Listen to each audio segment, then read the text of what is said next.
Jednake šanse svima.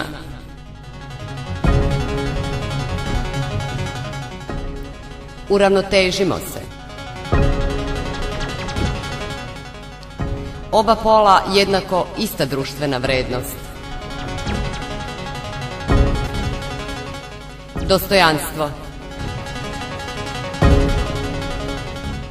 Svakog četvrtka u 17 časova emisija Korak ka jednakosti.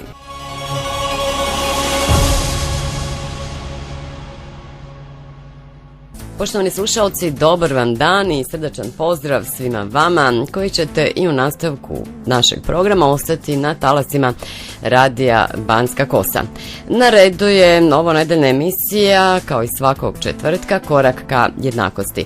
Današnji gost u mojoj emisiji je Marko Zdunić, čovek koji ima diplomu Fakulteta političkih nauka i koji još za vreme studija počeo pisati za sarajevske dnevne novine Oslobođenje, a nakon toga pa sve do danas još uvijek je u sportskim vodama, a kao šlag na torti je knjiga koju je napisao nogometni klub Borac Knežije Vinogradi. Marko, dobar ti dan i dobrodošao u naš studio. Zahvaljujem se prije svega što ste me pozvali, dobar dan. Ja se zaista ovdje uvijek dobro osjećam jer sam jedno kratko vrijeme surađivao na vašem radio postaji kad je u pitanju sport i često navratim kod vas i vrijeme koje tu provodim određeno uvijek se dobro osjećam, pa i ovaj puta kad ste me pozvali u studio, ko što ste sami u najavi rekli, a povod je knjiga Borac Knežije Vinogradi od osnutka 29. do 2012. godine. Marko, odmah prvo pitanje, političke nauke i najlepša sporedna stvar na svetu, fudbal. Koja spona veže ove dve velike tvoje ljubavi? Pa na prvi pogled političke nauke, politika i sport nemaju nikakve dodirne veze, osim što politika normalno voli da uđe u sve pore, pa tako i u sport, a na političkim naukama je bilo usmjerenje novinarstvo, pa glede toga sam i odlučio da studiram na političkim naukama. Prvi članak je otišao, odnosno pisao si za sarajevske novine Oslobođenje. Koliko si tada imao godina? Pa odmah čim sam počeo, budući da je na fakultetu, bavio sam se sportom, normalno da je odmah bilo da surađujem, to su bile prvo jednostavni tekstovi, a kasnije sve složeniji, tako da sam u dosadašnjem radu, mogu da kažem, napisao gotovo 100 intervjua sa svjetski poznatim sportistima, jer sam i sam godinama bio sportaš, pa sam upravo to koristio, te trenutke da lakše dođem do njih, jer često smo se nalazili i tako smo razgovarali i normalno da je bilo pisanje o sportu i tim vrhunskim novinarima, vrhunskim sportistima koji su osvajali svjetske medalje i olimpijske medalje. Marko,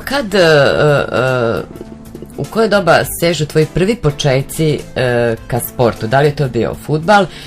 Danas se ti baviš sa maratonom, to znamo, ali koja je tvoja prva disciplina bila, da tako kažem? Normalno, budući da sam iz Baranje, da je nogomet najljepša sporedna stvar i najviše se bave nogometom i ja sam tako kao dijete, 90 godina, često igrao nogomet, no međutim kasnije, budući da sam pokazivao te sklonosti ka trčanju, opredelio sam se za trčanje. Prvo je to bilo 400-800 metara, a sada to su ipak duže pruge, jer ipak godine čine svoje, a više ne trčim na stazi nego izvan staze. Dobro, ali ti svakako i u ovim godinama ne posustaješ, je li tako? Nastojim da što duže traje, jer ipak to je ona istinska ljubav ka trčanju.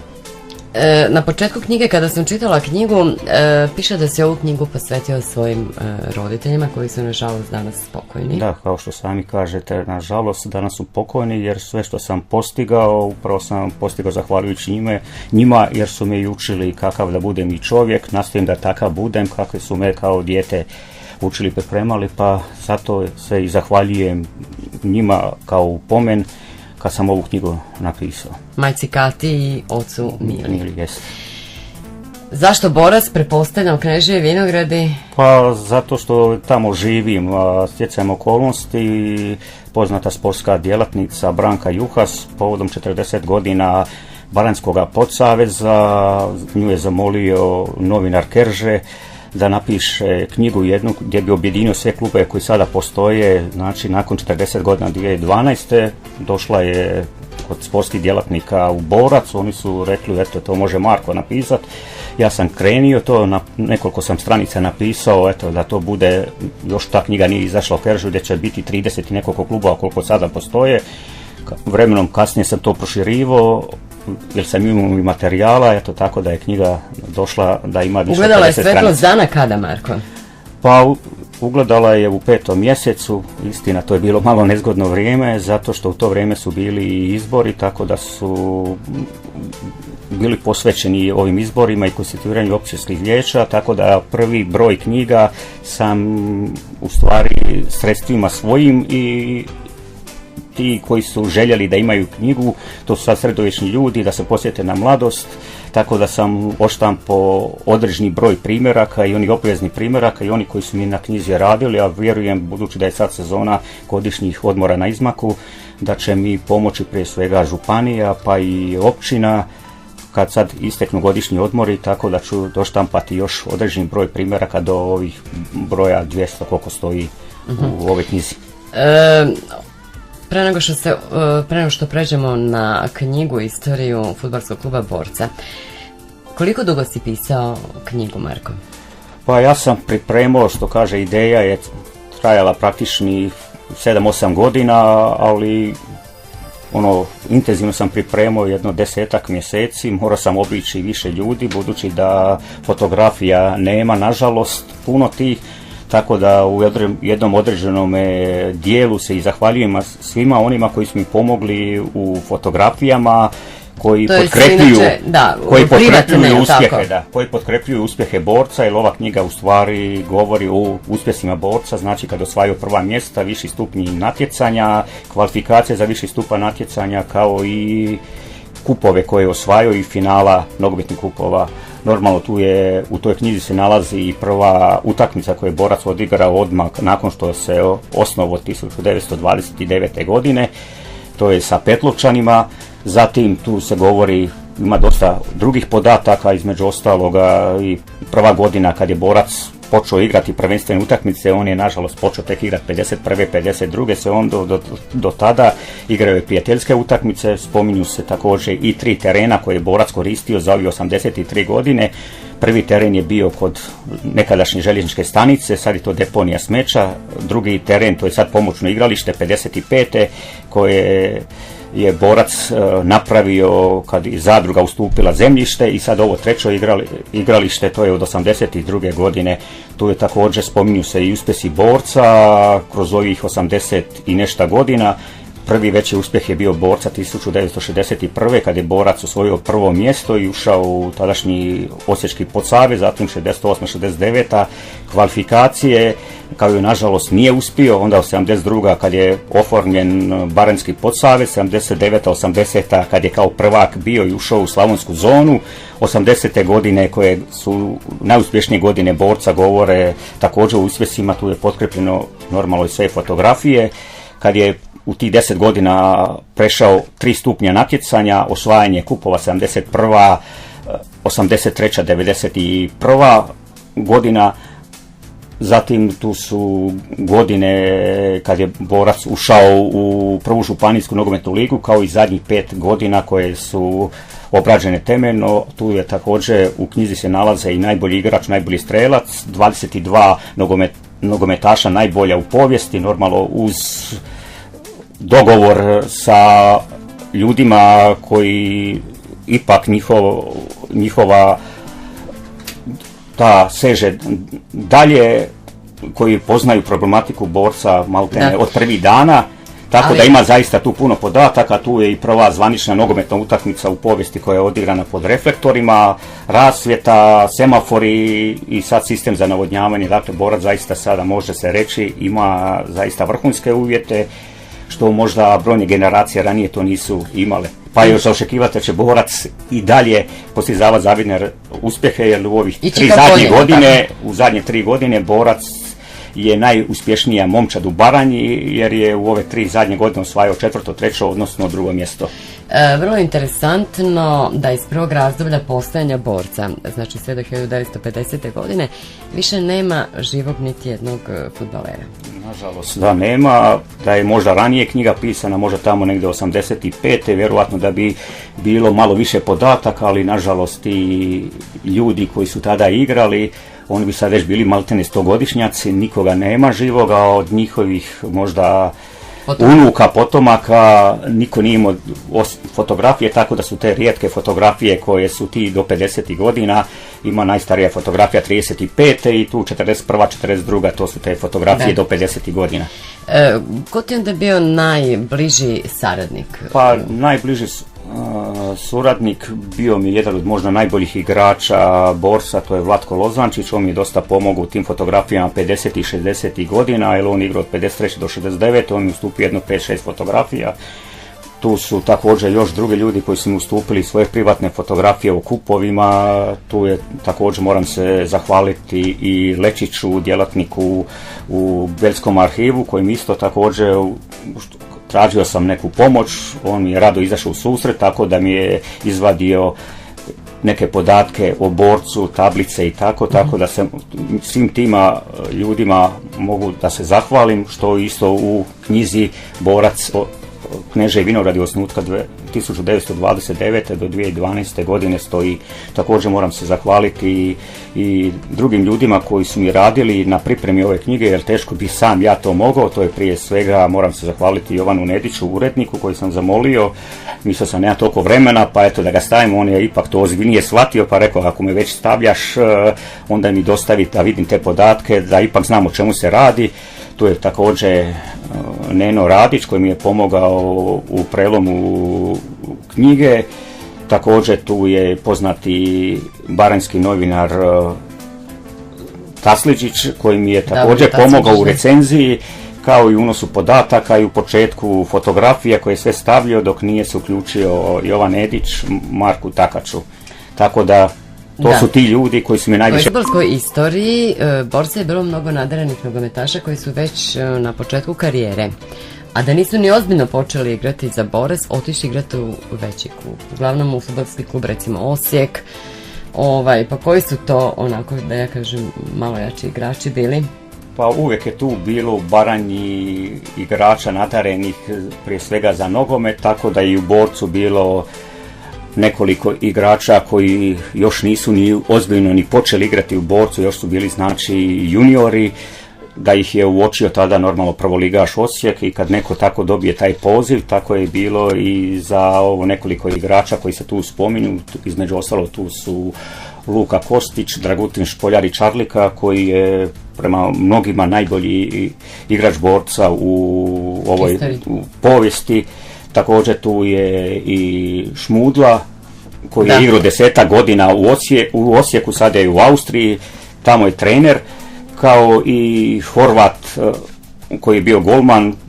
To su ti igrači koji nisu ni ozbiljno ni počeli igrati u Borcu, ali su kasnije igrali u Osijeku, istina sa iznimkom Dragutina Špoljarića Čarlike koji je kratko boravio tamo 1,5 dana pa se vratio nazad u Borac. A kako je Borac kao fudbalski klub stajao sa svojim navijačima kroz ovih 80 godina? Pa Borac može da se pohvali da ima rijetke, da ima rijetki to koji tako žustro prate Borac kako kad ide kao gost, tako i na domaćem terenu, tako da se Borac i kad je gostuje osjeća kao domaćin, jer često ih prate po 15-20 vozila sa 70-80 ljudi. Više nas ima kad Borac gostuje nego domaćih, i to daje snagu i ovim igračima, jer ipak nisu sami, da ih oni vjerno prate i kad im ide i kad im ne ide. Sportsko-rekreacijski centar bazeni Kneža i Vinogradi su se otvorili. Tada je i fudbalski klub Borac također dobio i novi stadion. Da.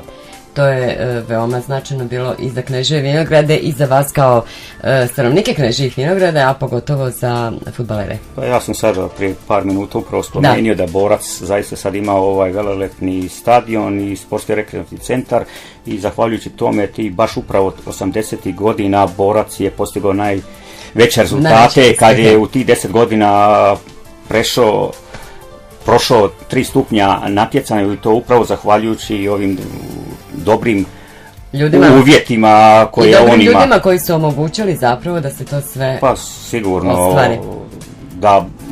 Da nema ti ljudi i te uprave, a prije svega današnji načelnik Šoja Deneš, da Borac to teško da bi imao, da ima zaista uvjete koje bi poželjeli možda i ligaši koji nastupaju u višim stupnjevima natjecanja, možda sve do druge lige, ne može se pohvaliti sa takvim uvjetima kao što Borac ima.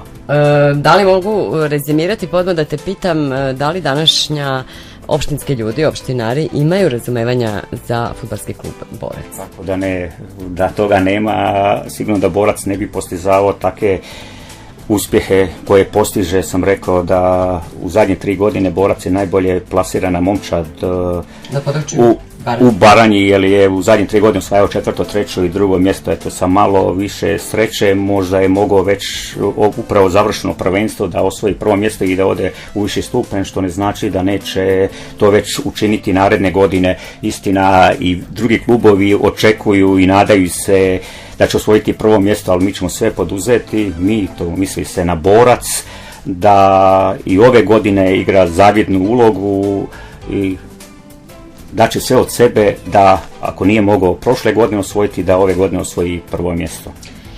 Šta je sa podmlatkom fudbalskog kluba? Pa normalno, bez podmlatka teško je govoriti o budućnosti, da podmlatak je taj na koji Borac mora da zasniva svoju budućnost, pa ima za sada 2 kategorije, ima pionire, ima kadete, pa sigurno da za skorije vrijeme da će iz tog podmlatka izaći igrači koji će jednoga dana igrati i za seniorsku momčad. Da, mnogo je trenera prošlo kroz fudbalski klub Borac, pa evo sada može da spomeneš neke koji su zapravo ostavili najviše traga. Pa svakako da je Borac dosta trenera u njegovoj povijesti trenirao. Borac za mnoge pravi trening je uveo Karčika Ola još tamo 60. godina kad je i Borac upravo zahvaljujući tome treneru Karčik Olaš koji je bio prije i igrač, osvojio to 1. mjesto 60. 61. godine je ušao u Osječki podsavez, a tu je prošlo još 10-ak dobrih trenera, a da ne kažem zadnji treneri su Daniel Bogdan koji je igrao u mnogim prvoligaškim momčadima i završio je karijeru upravo kao igrač Borca, poslije toga je bio i trener, a tu je i Horvat koji je sada sportski direktor, ranije tu su bili Banac, Spasoje Banac, vidim Ljutomir Brnjevarac, nažalost pokojni Ivan Dora, zatim magistar Đula Špigl. Teško je sad u ovoj brzini sve spomenuti, ali tu su spomenuti onaj ko će uzeti još knjigu, a sigurno očekuje se za skorije vrijeme još određeni broj da će iz tiska izaći i ako želi da pročita, sve će naći u toj knjizi koju sam napisao. Tu je također i određeni broj tekstova u sportskim novostima koji govori o Borcu i o njihovim nogometašima. Tu je također isto u knjizi se nalazi i kad je otvoren stadion, kad je došao tada prvak tadašnje države Jugoslavije Partizan koji je imao praktični 7 alternativaca sa najjačim mogućim sastavom. Kad je bio pozvan, odazvao se, nije ništa tražio i normalno zahvaljujući tome klubu došlo je i Šitajer Slavonije i Baranje, pa iz Vojvodine više od 2000 navijača je bilo na otvorenju stadiona. Ti si do danas, Marko, napisao nekoliko hiljada članaka, reportaža, intervjua sa tematikom iz preko 10 sportova. Znači ti si 10 u 1. Znaš one sad što idu reklame 33 u 1, 3 u 1, ti si 10 u 1. Objavio si na 10 sportskih reportaža, Prva takva reportaža bila je o Draganu Vikiću, koji se inače bavi... Da, apsolutni prvak Evrope u karateu. Tako, eto, tada sam tu prvi tekst napisao, to je tada bilo, eto, kao student, još nisam bio završeni novinar. Mirza Delibašić također se tu našao. Da, zaista, eto, pokojni, jedan od najboljih možda sportaša koji je bio sa prostora ove države Jugoslavije bivše, a proglašen je i za sportaša stoljeća u Bosni i Hercegovini. Nažalost, nije više živ, eto, nažalost da je bolest. Mate Parlov, legenda boksa, jedan od 5 najboljih boksera prema američkom ringu, amaterskih boksača svijeta. Imao je jako malo poraza u 300 nekoliko mečeva, osvojio sve što se moglo osvojiti, počevši od evropske titule, svjetske titule, olimpijskog pobjednika, profesionalni prvak svijeta, profesionalni prvak Evrope, možda i za mnoge i najbolji sportaš Hrvatske po mnogima, iako tu da ne ulazim već. To su sad pričali smo o našim tim sportašima, međutim i svjetski poznati atletičarima si pisao. Ali ajde mi, evo, otkri tajnu meni i mojim slušalcima, koja ti je najdraža reportaža bila od svih tih sportski poznatih po svetu, jel da ne kažem? Koja ti je najdraža, srcu ostala reportaža?